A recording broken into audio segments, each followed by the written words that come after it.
तो आइए दोस्तों, आज देखते हैं हम आराधना के उद्देश्य। अगर आप आराधना करते हैं तो आराधना का उद्देश्य क्या है, अगर आपको मालूम नहीं है तो आप कंप्लीट आराधना नहीं कर सकते। बाइबल बताती है कि आराधना के कई उद्देश्य होते हैं। ठीक है, बेशक मुख्य उद्देश्य परमेश्वर को महिमा देनी ही है। सो तुम चाहे खाओ, चाहे पियो, चाहे जो कुछ करो, तुम सब कुछ परमेश्वर की महिमा के लिए करो।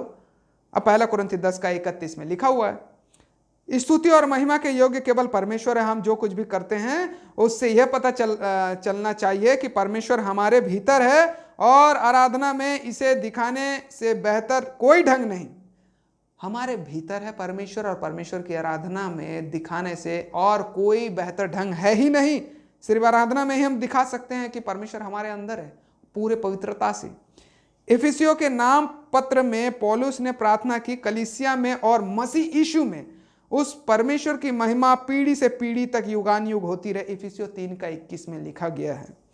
दूसरा उद्देश्य, पहला उद्देश्य तो हमने देख लिया कि परमेश्वर की महिमा करना।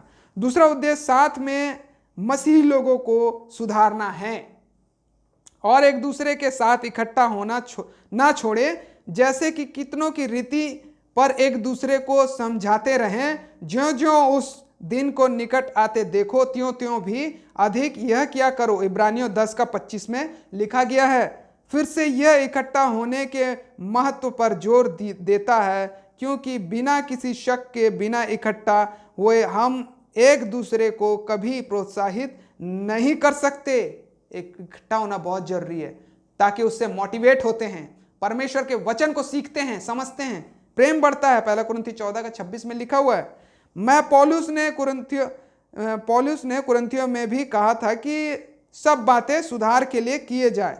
अब 1 कुरिन्थियों 14 में उन्नति और सिखाने के लिए शब्दों का इस्तेमाल 7 बार हुआ है।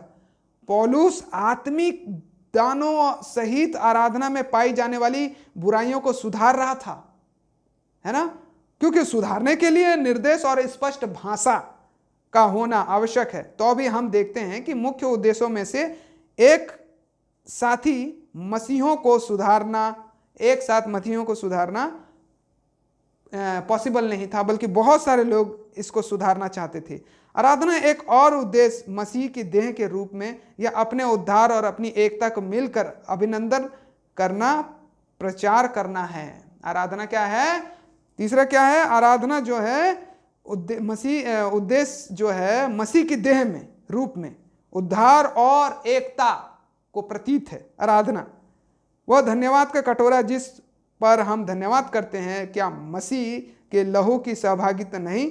वह रोटी जिसे हम तोड़ते हैं, क्या वह मसीह की देह की सहभागिता नहीं? इसलिए कि एक ही रोटी, सो हम भी जो बहुत हैं एक देह हैं, क्योंकि हम सब उसी एक रोटी में भागी होते हैं। 1 कुरिन्थियों 10:16-17। अगले अध्याय में पौलुस जब प्रभु भोज में पाई जाने वाली खामियां में सुधार कर रहा था, तो 26 आयत में जब हम देखते हैं, उसने लिखा है, क्योंकि जब कभी तुम ये रोटी में से खाते और पीते हो, इस कटोरे में से पीते हो, तो प्रभु की मृत्यु को जब तक वह ना आए प्रचार करते हो। 1 कुरिन्थियों 11:26 आप पढ़ सकते हैं।